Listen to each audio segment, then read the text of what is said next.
नमस्कार मेरे प्यारे बहनों और भाइयों, आप सभी का स्वागत है परीक्षा एकेडमी के यूट्यूब चैनल में। और आज आपकी जो क्लास रहने वाली है, ये आप लोग कई दिनों से डिमांड कर रहे थे, लगातार बोल रहे थे कि सर साइंस पढ़ाइए साइंस पढ़ाइए।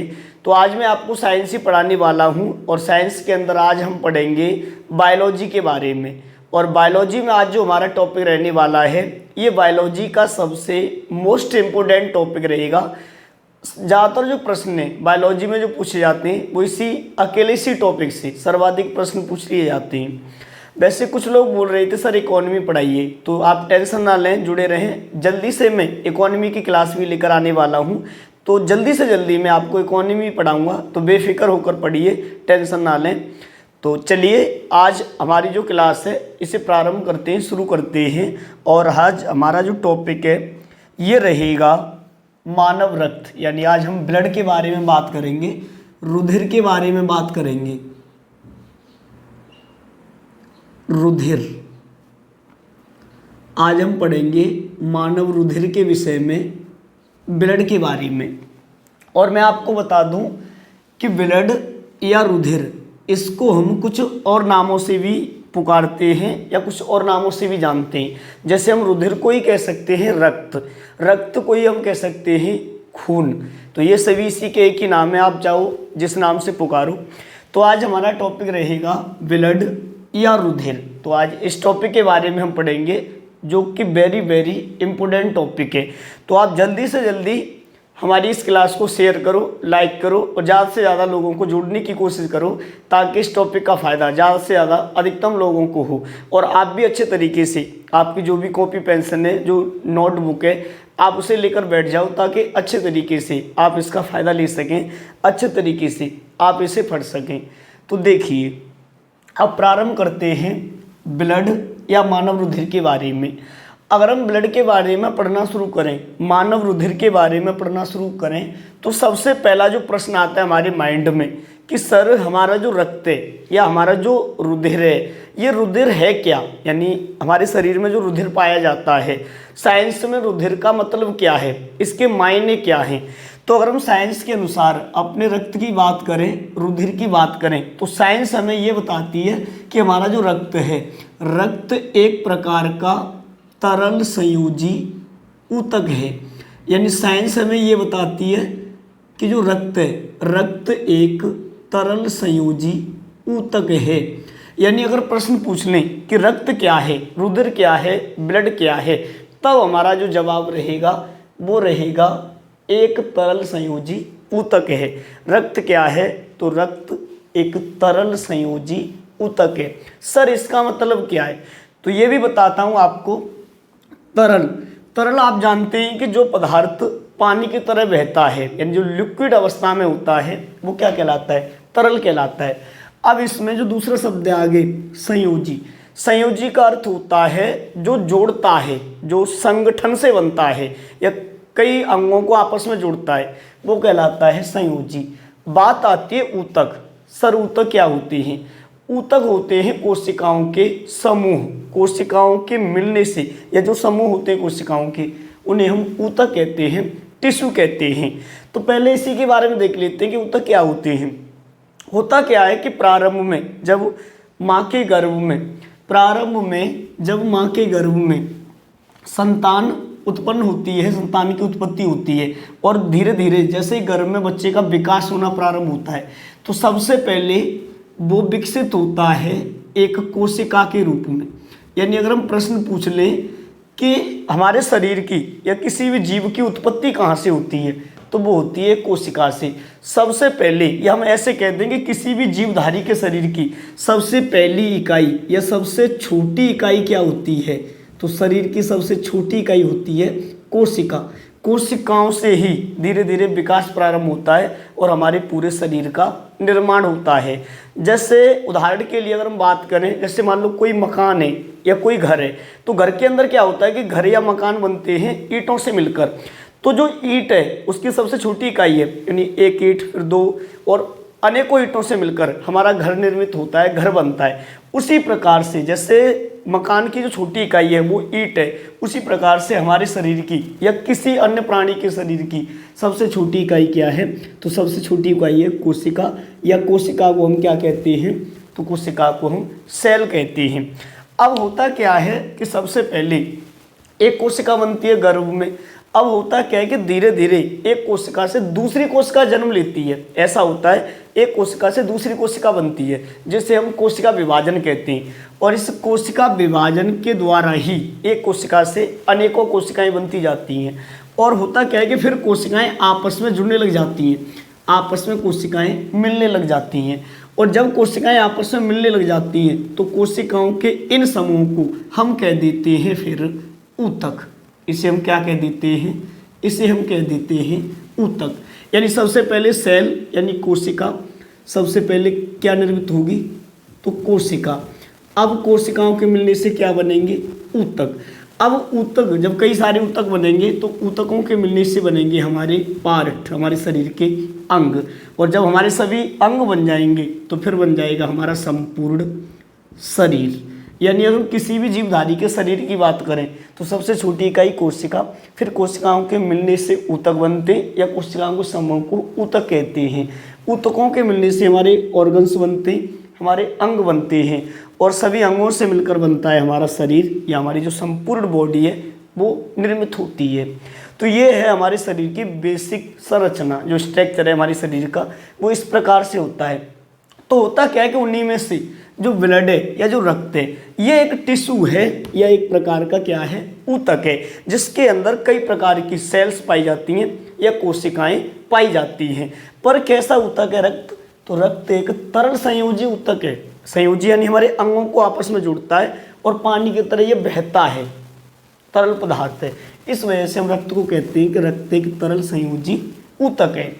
अब इसके बाद रक्त के बारे में हमें ये जानकारी कहाँ से मिलती है? क्योंकि हम साइंस पढ़ रहे हैं तो हमें साइंस में भी हम पढ़ रहे हैं रक्त के बारे में। लेकिन साइंस क्या है, विज्ञान क्या है कि इसकी कई शाखाएं हैं, कई ब्रांचेज हैं जिनमें हम अलग अलग टॉपिकों का अध्ययन करते हैं। जैसे हम रक्त की बात करते हैं, हमें पता चला कि रक्त एक तरल संयोजी ऊतक है। ये हमें कहाँ से पता चला? इसका अध्ययन हमने कहाँ पे किया? तब हमारा जवाब रहेगा, तब वो जो विज्ञान की शाखा है उसे हम कहेंगे हेमेटोलॉजी। उसे हम क्या कहेंगे? तो उसे हम कहेंगे हेमेटोलॉजी। यानी अगर प्रश्न पूछ लें कि रक्त का अध्ययन विज्ञान की कौन सी शाखा में करते हैं, कौन सी ब्रांच में करते हैं, तब हमारा सीधा सा आंसर होगा हेमेटोलॉजी में। या रक्त विज्ञान को क्या कहते हैं? तो तब जवाब रहेगा हेमेटोलॉजी। अब इसके बाद अगर हम मानव रुधिर के बारे में आगे बात करें तो हमारा जो रुधिर है, अगर हम इसकी बात करें तो मानव रुधिर का जो पीएच मान है, मानव रुधिर की जो पीएच वैल्यू है या रुधिर का जो पीएच मान है, पीएच मान का अर्थ होता है कि कोई एक ऐसा स्केल या कोई एक ऐसा पैमाना जो हमें पदार्थों की अम्लीयता और क्षारीयता की जांच कराता है। और अगर हम पीएच पैमाने की बात करते हैं तो जो पीएच पैमाना होता है इसमें अंक होते हैं 0 से लेकर और 14 तक, और इसके एकदम मध्य में होता है 7। अब होता क्या है कि ये जो पीएच पैमाना है, पीएच पैमाने की अगर हम बात करें तो इसमें जो पीएच है, इस पीएच का मतलब होता है पावर ऑफ हाइड्रोजन या पोटेंशियल ऑफ हाइड्रोजन। कि हम इसे क्या कह सकते हैं? तो इसे हम कह सकते हैं पोटेंशियल ऑफ हाइड्रोजन। यानी पीएच का पूर्ण रूप क्या है? तो पोटेंशियल ऑफ हाइड्रोजन, ये पूरा नाम होता है पीएच का। और जो पीएच पैमाना है, इस पीएच पैमाने के आविष्कारक थे सोरेनसन। एक सोरेनसन, विलियम सोरेनसन नाम के एक साइंटिस्ट थे। इन वैज्ञानिक ने सबसे पहले बनाया था पीएच पैमाना या पीएच स्केल। और पीएच पैमाने से क्या पता लगाते हैं कि कोई पदार्थ अम्लीय है या क्षारीय है। अब ये जो पैमाना है इसमें क्या होता है कि अगर किसी पदार्थ का पीएच मान 7 से कम है तो वो पदार्थ कहलाता है अम्लीय। यानी अगर पीएच पैमाने में किसी पदार्थ का पीएच मान 7 से कम रह गया तो वो पदार्थ कैसा होता है? वो अम्लीय होता है। और अगर पीएच पैमाने में किसी पदार्थ का पीएच मान 7 से ऊपर गया, अधिक हो गया, तो वो कहलाता है क्षारीय। वो क्या कहलाता है? क्षारीय। अब बात आती है मानव रक्त की कि सर मानव रक्त का जो पीएच मान है ये 7 से कम है या 7 से अधिक है। तब रक्त का जो पीएच मान होता है ये होता है 7.4। मानव रक्त का पीएच मान कितना है? 7.4। अब हमें यहाँ से ये पता चलता है कि 7.4 है, यानी 7 से क्या है? अधिक है, 7 से ऊपर है। तब रक्त कैसा होगा? क्षारीय। यानी अगर हम प्रश्न पूछ लें कि रक्त की प्रकृति कैसी है, मानव रक्त की प्रकृति कैसी है, तब हमारा सीधा सा जवाब रहेगा क्षारीय। मानव रक्त कैसा है? तो मानव रक्त क्षारीय प्रकृति का है, क्योंकि रक्त का पीएच मान 7 से अधिक होता है। अब अगर हम बात करें कि यदि कभी ऐसा हो जाए कि किसी पदार्थ का पीएच मान ना तो 7 से कम हो और ना 7 से ज़्यादा हो, ऐसी स्थिति में वो पदार्थ कैसा होगा? अम्लीय होगा या क्षारीय होगा? अगर ऐसा होता है तो ऐसी स्थिति में वो पदार्थ कहलाएगा उदासीन। उदासीन, ना तो अम्लीय और ना क्षारीय। जैसे उदाहरण के लिए साधारण जल, क्योंकि जल का पीएच मान होता है 7, तो जो शुद्ध जल होता है, शुद्ध जल उदासीन प्रकृति का है, क्योंकि इसका पीएच मान कितना है? 7 है, ना तो 7 से अधिक है ना 7 से कम है। तो मानव रक्त की प्रकृति कैसी है? तो वो क्षारीय है। अब इसके बाद ये समझ में आया होगा आपके, तो आप स्क्रीनशॉट ले सकते हैं इसका, फिर मैं इसे हटाकर आगे बात करता हूँ। तो जिन लोगों को स्क्रीनशॉट लेना हो तो जल्दी से इसका स्क्रीनशॉट ले लो, और मैं साइड से हो जाता हूँ। तो आप एक बार जल्दी से स्क्रीनशॉट लो ताकि अपनी क्लास हम आगे बढ़ा सकें और आगे आपको जानकारी दे सकें। तो चलिए जल्दी से एक बार स्क्रीनशॉट ले लो, और यहाँ तक आपको क्लास कैसी समझ में आ रही है, कैसे प्रश्न आपके समझ में आ रहे हैं, जल्दी से आप कमेंट करो और मुझे बताओ। और जिन लोगों ने लाइक नहीं किया है वो प्लीज़ लाइक कर दो वीडियो को भी, और हो सके तो शेयर भी कर दो। चलिए तो अब आगे बात करते हैं। तो यहाँ तक ये हमने पढ़ा कि रक्त क्षारीय है, अम्लीय है, क्या है, प्रकृति कैसी है, पीएच मान रक्त का कितना है। तो ये चीज़ें सारी आपके समझ में अच्छे तरीके से आ गई होगी। अब थोड़ी सी आगे बात कर लेते हैं। अब अगर हम रक्त की आगे बात करें तो जो मानव रक्त है, अगर हम इसकी बात करें, कई बार प्रश्न आते हैं माइंड में कि सर जो मानव रक्त है, ये मानव रक्त शरीर में हो, इसकी मात्रा कितनी है या कितना रक्त पाया जाता है। मानव शरीर में अगर हम रक्त की मात्रा की बात करें तो ये एक सामान्य मनुष्य में जो रक्त की मात्रा है ये होती है 5 से 6 लीटर। एक सामान्य मनुष्य में रक्त की मात्रा 5 से 6 लीटर होती है। लेकिन ध्यान में रहे, पुरुषों की अपेक्षा महिलाओं में यानी फीमेल्स में ये तो होती है मेल में, यानी एक सामान्य मनुष्य में रक्त की मात्रा कितनी है? तो 5 से 6 लीटर। लेकिन ध्यान में रही, अगर हम बात करते हैं फीमेल की, तो महिलाओं के अंदर जो रक्त की मात्रा है ये पुरुषों की अपेक्षा थोड़ा सा कम होती है, आधा लीटर कम। यानी महिलाओं में पुरुषों की अपेक्षा आधा लीटर रक्त कम पाया जाता है। यानी अगर पुरुषों में 5 से 6 लीटर तो महिलाओं में पाया जाता है 4.5 से 5.5 लीटर, यानी आधा लीटर रक्त कम होता है। अब इसके बाद वैसे महिलाएं खून पी लेती हैं तो वो अलग मैटर है। अब इसके बाद अगर हम आगे बात करें तो जो मानव रक्त है इसके विषय में अगर हम आगे बात करें, मानव रक्त का जो रंग है, मानव रक्त का रंग ये होता है लाल, रेड।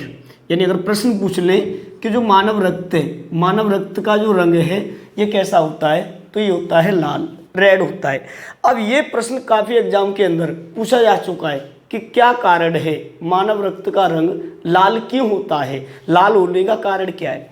तब अगर हम इस कारण की बात करें तो मानव रक्त का जो रंग लाल है ये होता है हीमोग्लोबिन के कारण। किसके कारण? हीमोग्लोबिन के कारण।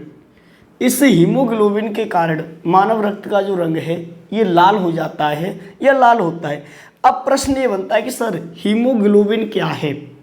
तो अगर हम हीमोग्लोबिन की बात करें, हीमोग्लोबिन एक प्रकार का वर्णक है, एक पिगमेंट है, यानी एक रंजक है, यानी अगर बात कर लें कि हीमोग्लोबिन क्या है, तो हीमोग्लोबिन रक्त में पाया जाने वाला एक पिगमेंट, एक रंजक या एक वर्णक है जो रक्त को लाल रंग प्रदान करता है। क्योंकि आपने कई बार पढ़ा होगा कि जो वर्णक होते हैं, जो पिगमेंट होते हैं, जैसे हम पढ़ते हैं कि क्या कारण है हल्दी का रंग पीला होता है, तो इसका कारण होता है हल्दी में पाया जाने वाला वर्णक या रंजक। क्योंकि हल्दी में पाया जाता है कुकुरमिन नामक जो वर्णक है, इसके कारण हल्दी का रंग पीला हो जाता है। जैसे टमाटर का रंग लाल होता है लाइकोपीन के कारण।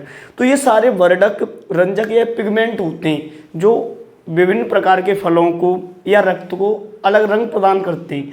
जैसे रक्त का रंग लाल होता है हीमोग्लोबिन के कारण। अब अगर हम हीमोग्लोबिन की बात करें, तो जो हीमोग्लोबिन है, हीमोग्लोबिन का जो निर्माण है ये होता है आयरन, आयरन यानी लोहा, आयरन एवं ग्लोबिन नामक प्रोटीन के मिलने से, आयरन एवं ग्लोबिन नामक प्रोटीन के मिलने से। आयरन, हीमोग्लोबिन में जो आयरन पाया जाता है, जो लोहा पाया जाता है, इसे कहा जाता है हीम। तो हीमोग्लोबिन में हीम नामक लोहा या आयरन होता है और ग्लोबिन नाम की एक प्रोटीन होती है। तो आयरन और प्रोटीन के मिलने से ये वर्णक बनता है हीमोग्लोबिन, और ये रक्त का रंग कर देता है कैसा, लाल कर देता है। अब अगर हम बात कर लें, वैसे इसमें जो आयरन पाया जाता है, होता क्या है कि आयरन से जब रक्त में ऑक्सीजन मिलता है, आयरन से जब रक्त में ऑक्सीजन मिलता है, तो ये आयरन क्या करता है कि ऑक्सीजन के मिलने से ये रंग प्रदान करता है लाल, रेड।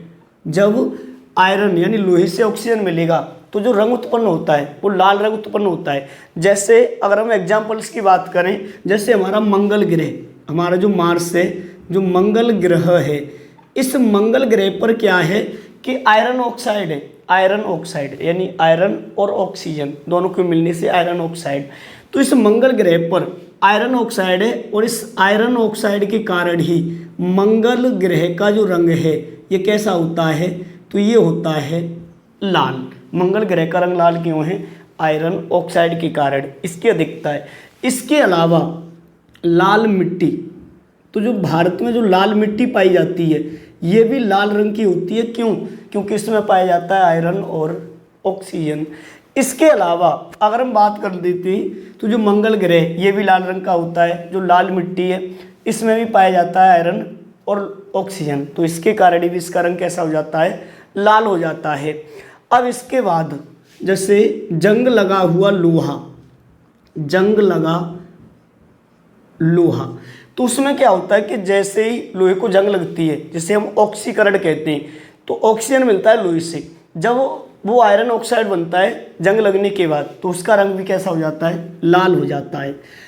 और इस प्रोटीन में भी आयरन है, तब ये ऑक्सीजन, जब ये ऑक्सीजन से मिलेगी ये प्रोटीन, तब जो रंग है रक्त का वो कैसा होगा, वो लाल हो जाएगा। अब इसके बाद अगर हम आगे बात करें तो जो हीमोग्लोबिन है, अगर हम केवल हीमोग्लोबिन प्रोटीन की बात करें, अगर हम हीमोग्लोबिन की बात करें तो होता क्या है कि जब हीमोग्लोबिन नामक ये जो वर्णक है, जब ये ऑक्सीजन से मिलता है तो ऑक्सीजन के मिलने पर इसका रंग कैसा, क्योंकि इसमें आयरन है, लोहा है, और जब लोहा ऑक्सीजन से मिलेगा तो रंग कैसा उत्पन्न होगा, लाल। तो जब ये ऑक्सीजन से मिलता है तो इसका रंग कैसा होता है, इसका रंग होता है लाल।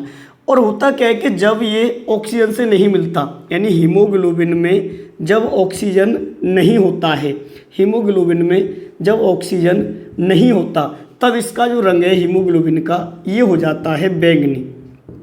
तब इसका रंग कैसा हो जाता है, तो तब इसका रंग हो जाता है बैंगनी।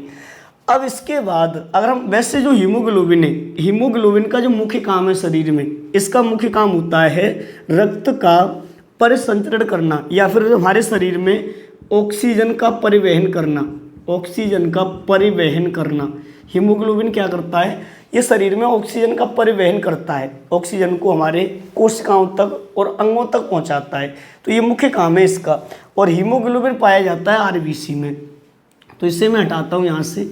अब थोड़ी सी आगे बात करते हैं।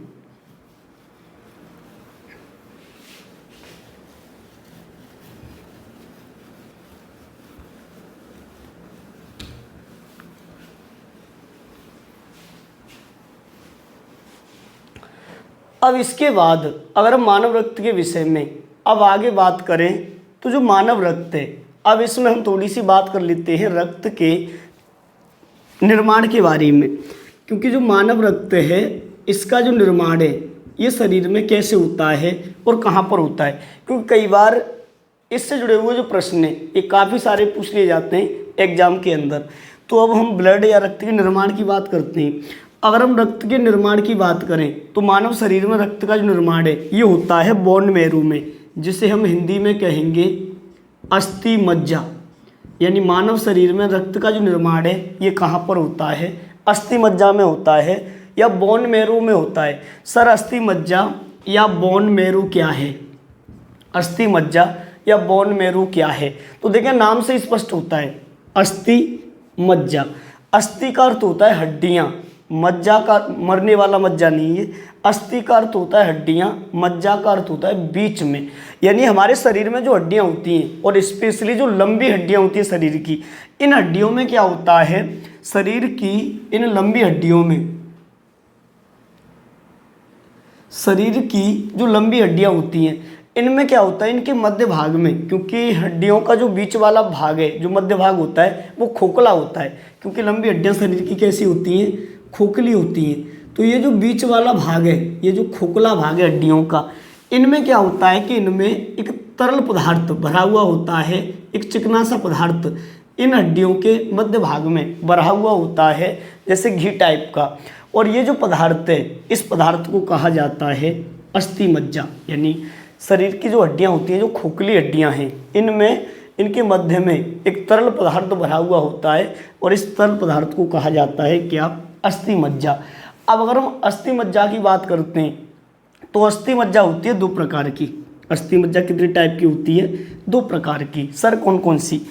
एक होती है लाल अस्थि मज्जा, रेड बोन मैरो, लाल अस्थि मज्जा, और एक होती है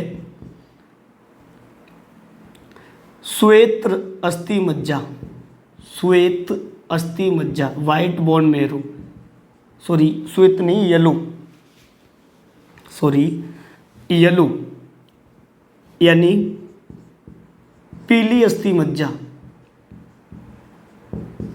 पीली अस्थि मज्जा। तो अस्थि मज्जा होती है दो टाइप की या दो प्रकार की, एक लाल अस्थि मज्जा और एक पीली अस्थि मज्जा। अब ये क्या होता है कि जो लाल अस्थि मज्जा होती है, इस लाल अस्थि मज्जा में रक्त का जो कोशिकाएं होती हैं, जो कण होते हैं, जैसे आरबीसी। तो जो आरबीसी है जिसके अंदर हीमोग्लोबिन होता है, आरबीसी का जो निर्माण है ये तो होता है लाल अस्थि मज्जा में, लेकिन जो पीली अस्थि मज्जा है इसमें निर्माण होता है डब्ल्यूबीसी का, क्योंकि हमारा जो रक्त है इसमें आरबीसी और डब्ल्यूबीसी पाए जाते हैं, जिनके बारे में हम आगे बात करेंगे। तो जो आरबीसी है इसका निर्माण लाल अस्थि मज्जा में, और जो डब्ल्यूबीसी है इसका निर्माण कहाँ होता है, पीली अस्थि मज्जा में। लेकिन प्रश्न ये इम्पोर्टेंट है कि शरीर में रक्त कहाँ बनता है, रक्त का निर्माण कहाँ होता है, तो ये होता है अस्थि मज्जा में। अब इसके बाद अगर हम आगे बात करते हैं तो ये तो एक सामान्य मनुष्य की बात थी, यानी एक सामान्य मनुष्य में रक्त कहाँ बनेगा, अस्थि मज्जा में। लेकिन एक विशेष स्थिति, और वो स्थिति क्या है कि जब कोई भ्रूण यानी कोई बच्चा, जब कोई भ्रूण माँ के गर्भ में होता है, जब भ्रूण माँ के गर्भ में होता है तो उस समय क्या होता है कि माँ के गर्भ में उसकी जो हड्डियाँ होती हैं वो इतनी विकसित नहीं होती, या हड्डियों में अस्थि मज्जा का निर्माण नहीं हो पाता। तो उस समय जो रक्त है वो अस्थि मज्जा में नहीं बन पाता, या हड्डियों में उसका निर्माण नहीं हो पाता। तो भ्रूणीय अवस्था में किसी शिशु में, किसी भ्रूण में, भ्रूण अवस्था में रक्त का जो निर्माण है ये कहाँ पर होता है, तो भ्रूण अवस्था में रक्त का निर्माण ये शरीर में दो स्थानों पर होता है।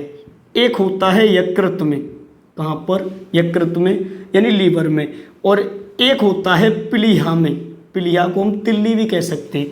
तो भ्रूण अवस्था में रक्त का जो निर्माण है ये कहाँ होता है, तो ये होता है यकृत में और प्लीहा में। लेकिन एक सामान्य मनुष्य में, एक वयस्क मनुष्य में कहाँ होता है, तो ये होता है अस्थि मज्जा में। अब इसके बाद अगर हम आगे बात करें आरबीसी के विषय में, या हम रक्त के बारे में और आगे बात करें, तो जो मानव रक्त है, मानव रक्त की अगर हम बात कर रहे हैं तो भ्रूणीय अवस्था में ये निर्माण होता है कहाँ पर, यकृत और प्लीहा में। लेकिन एक और इम्पोर्टेंट प्रश्न कि हमारा जो शरीर है, शरीर में जो रक्त है, ये रक्त कब बनना शुरू होता है? क्योंकि भ्रूण अवस्था में क्या होता है कि जब बच्चा माँ के गर्भ में होता है, जैसे मान लो ये शिशु किसी माँ के गर्भ में है, अब होता क्या है कि गर्भ में शिशु का जो निर्माण है या उसकी जो वृद्धि है, जब वो गर्भ के अंदर है तो उस बच्चे की जो वृद्धि है, जो धीरे धीरे वो विकसित होगा, तो इसमें क्या होगा, वो कई परतों के रूप में, यानी जैसे जैसे समय बीतता जाएगा और लास्ट 9 माह तक उसका धीरे धीरे विकास होता जाएगा। जैसे निषेचन के बाद प्रारंभ में जो शिशु होगा, उसके बाद धीरे धीरे जैसे ही समय बीतेगा तो गर्भ में उसका विकास होगा और उसके अंग बनना शुरू हो जाएंगे। अब ये जो विकास का क्रम है गर्भ के अंदर, ये होता है 3 परतों के रूप में। ये कितनी परतों के रूप में होता है? 3 परतों के रूप में। सबसे पहले जो निर्माण होगा ये होता है एंडोडर्म का। सबसे पहले शिशु का क्या विकसित होता है? तो एंडोडर्म। एंडोडर्म के बाद विकसित होता है मीजोडर्म। मीजोडर्म, सबसे पहले एंडोडर्म, फिर मीजोडर्म और फिर निर्मित होता है एक्टोडर्म। यानी ये 3 चरण हैं विकास के। माँ के गर्भ में बच्चे के विकास के जो 3 चरण हैं, ये कौन कौन से हैं? एंडोडर्म, मीजोडर्म और एक्टोडर्म। तो इन 3 चरणों से धीरे धीरे विकास होता है, फिर शिशु का जन्म होता है। तो अगर हम इन 3 चरणों के बारे में बात करें तो इनमें होता क्या है कि जो एंडोडर्म में विकास का पहला चरण, इस एंडोडर्म में क्या होता है कि जो शिशु है, शिशु के जो आंतरिक अंग हैं इनका निर्माण होता है। जैसे आंतरिक अंगों में आंत, इन्हीं में आते हैं फेफड़े और इन्हीं में आता है लीवर यानी यकृत। तो होता क्या है कि शिशु में सबसे पहले विकास का जो पहला चरण है, इस पहले चरण यानी एंडोडर्म में सबसे पहले उसकी आंत बनती है, फिर फेफड़े और यकृत, इनका निर्माण होता है। इस वजह से रक्त का जो निर्माण है भ्रूण अवस्था में कहाँ होता है? यकृत और प्लीहा के अंदर होता है। अब इसके बाद होता क्या है कि जब दूसरा चरण आता है विकास का यानी मीजोडर्म यानी इस दूसरे चरण में क्या होता है कि इन यकृत से अब रक्त बनना प्रारंभ हो जाता है, ब्लड के कण बनना प्रारंभ हो जाते हैं। तो मीजोडर्म में आके फिर उस शिशु के अंदर बनना प्रारंभ हो जाता है ब्लड, और यहीं पे उसका हो जाता है निर्माण हृदय का यानी हार्ट का। तो जो मीजोडर्म नामक विकास का जो दूसरा चरण है, इसमें आके शिशु में ब्लड और हृदय, इसका निर्माण हो जाता है। एक्टोडर्म विकास का जो तीसरा और अंतिम चरण है एक्टोडर्म, इस एक्टोडर्म में क्या होता है कि उस शिशु के अंदर यहाँ पे जो हमारे बाहरी अंग हैं इनका निर्माण होता है। जैसे यहाँ पे आके निर्माण होता है किसका? बाल का। इसके अलावा यहाँ पे किसका निर्माण होता है? त्वचा का। यहीं पे आके निर्माण होता है किसका? हमारे श्वसन तंत्र का। और इसके अलावा हमारा जो तंत्रिका तंत्र है और जो कंकाल तंत्र है, तो जो तंत्रिका तंत्र है इसका भी निर्माण कहाँ आके होता है? तो एक्टोडर्म में आके होता है। अब यहाँ से जो इम्पोर्टेंट प्रश्न बनता है वो कौन सा है? वो प्रश्न बनता है कि शिशु के अंदर रक्त का जो निर्माण है ये किस चरण में होता है? तो तब हमारा जवाब रहेगा मीजोडर्म में। और विकास के गर्भ में कितने चरण हैं? तो 3, एंडोडर्म, मीजोडर्म और एक्टोडर्म। तो यहाँ तक आपके समझ में आया होगा। अब इससे आगे बात कर लेते हैं। अब यहाँ पे एक और पॉइंट था प्लीहा, तो थोड़ा सा इसके बारे में वो जानते हैं। अगर हम प्लीहा की बात करें तो जो प्लीहा है, प्लीहा को ही कहा जाता है तिल्ली या स्पाइनल। तो स्पाइनल, प्लीहा या तिल्ली, तीनों का मतलब क्या है? एक ही है। इस प्लीहा को, स्पाइनल को या तिल्ली को कहा जाता है मानव शरीर का रुधिर बैंक। इसे क्या कहते हैं? रुधिर बैंक। रुधिर बैंक क्यों कहते हैं? ब्लड बैंक क्यों कहते हैं? क्योंकि हमारे रक्त के जो कण हैं, हमारा जो ब्लड है, ये ब्लड एक तरीके से रक्त के जो कण हैं जैसे आरबीसी प्लस डब्ल्यूबीसी, ये जिस स्थान पर नष्ट होते हैं, जिस स्थान पर इनका विघटन होता है, तो वो स्थान होता है प्लीहा। तो इस प्लीहा या तिल्ली नामक स्थान पर आके इनकी मृत्यु होती है, ये नष्ट होते हैं। तो यहाँ पे आके लास्ट में इकट्ठा हो जाते हैं। जैसे पैसा इकट्ठा होता है कहाँ पर? बैंक में। उसी प्रकार से ब्लड कहाँ पे इकट्ठा होता है? तो प्लीहा में। इस वजह से हम कहते हैं इसे मानव शरीर का रुधिर बैंक या ब्लड बैंक। इसके अलावा इसे ही कह देते हैं, प्लीहा को कहा जाता है आरबीसी का आरबीसी का शमशान घाट या कह सकते हैं कब्रिस्तान।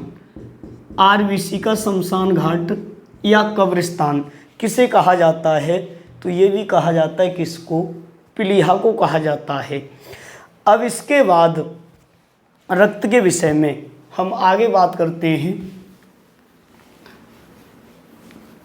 अब रक्त के बारे में इससे आगे पढ़ते हैं। यहाँ तक आपने अच्छे से समझा होगा, क्योंकि रक्त एक बड़ा टॉपिक है और इम्पोर्टेंट टॉपिक है, तो हमें इसे थोड़ा थोड़ा करके पढ़ना होगा अच्छे तरीके से, क्योंकि हमें सारे प्रश्नों के जवाब आने चाहिए। ऐसा नहीं कि हम एक वीडियो में पूरा रक्त पढ़ लें लेकिन हम अच्छे तरीके से ना पढ़ पाएँ।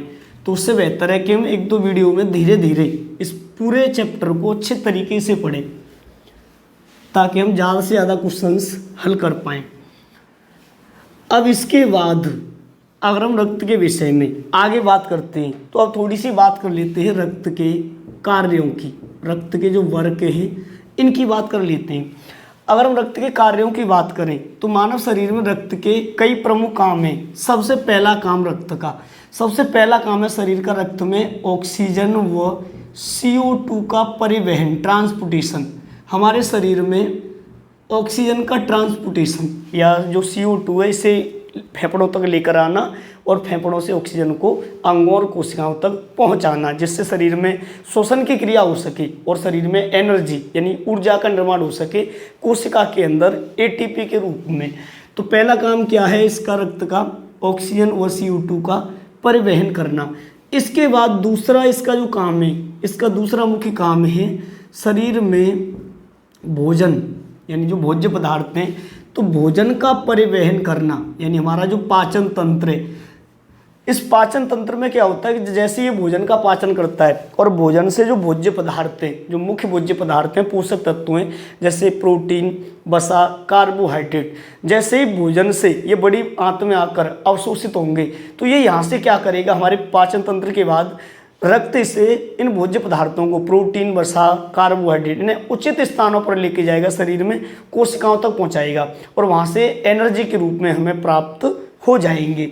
तो शरीर में भोजन का परिवहन करना किसका ही काम है, ये रक्त का। इसके बाद रक्त का जो तीसरा महत्वपूर्ण काम है, इसका तीसरा महत्वपूर्ण काम है शरीर के अंगों को या शरीर को रोगों से बचाना, रोगों से सुरक्षा। तो शरीर की रोगों से सुरक्षा ये एक महत्वपूर्ण काम है किसका, रक्त का। हमारे जो आंतरिक ऑर्गन्स हैं, जो आंतरिक अंग हैं, इनको बीमारियों से बचाना, क्योंकि रक्त में क्या होता है कि रक्त में पाई जाती है एंटीबॉडी और WBC।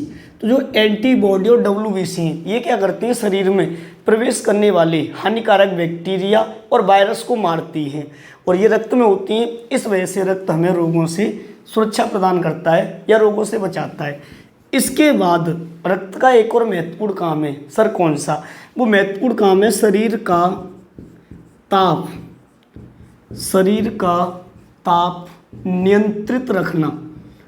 रक्त क्या करता है कि मानव शरीर का जो तापमान है, इस तापमान को कंट्रोल करता है। हमारे शरीर के जो टेम्परेचर है, इस टेम्परेचर को नियंत्रित करके रखता है शरीर में ब्लड या रक्त, ताकि टेम्परेचर अधिक न हो जाए जिससे हमारे अंगों को हानि हो।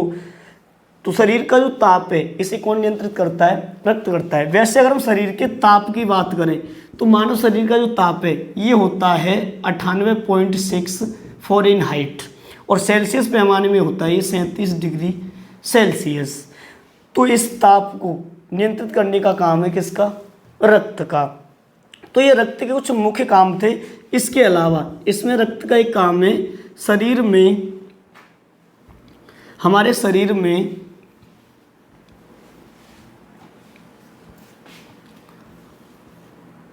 एंजाइम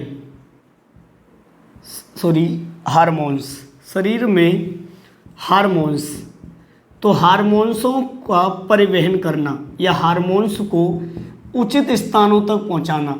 जैसे हमारी जो अंतःस्रावी ग्रंथियां होती हैं, क्योंकि अंतःस्रावी ग्रंथियां नलिका विहीन होती हैं, उनमें नलियां नहीं पाई जाती, जबकि जो बहिस्रावी ग्रंथियां होती हैं उनमें क्या होता है कि नलियां पाई जाती हैं और उनसे एंजाइम का स्रवण होता है। तो वे नलियों के माध्यम से एंजाइम उचित अंगों और स्थानों तक पहुँच जाते हैं। लेकिन जो अंतःस्रावी ग्रंथियाँ होती हैं उनसे निकलते हैं हार्मोन्स। अब ये हार्मोन्स शरीर के उचित स्थानों तक कैसे पहुँचें, तो इन्हें अपने साथ लेकर जाता है कौन, रक्त, यानी हार्मोन्सों का परिवहन करता है। ये भी महत्वपूर्ण और इम्पोर्टेंट काम है किसका, मानव रक्त का। तो यहाँ तक रक्त के विषय में जो प्रारंभिक जानकारी थी उसके बारे में हमने बात की। अब ये तो केवल एक तरीके से ब्लड का परिचय था, इंट्रोडक्शन था, जिससे मैंने आपको अवगत कराया। अब इससे आगे रक्त के बारे में जो आगे हम बात करेंगे और आगे की जो क्लास हैं वो बहुत ज़्यादा इम्पोर्टेंट रहने वाली हैं, क्योंकि ये तो केवल परिचय एक तरीके से। अब इसके बाद हम बात करेंगे रक्त में WBC, RBC इनके विषय में। तो आज यहीं तक, अब इससे आगे हम अगली क्लास में मिलते हैं। जब तक आप सभी को गुड नाइट।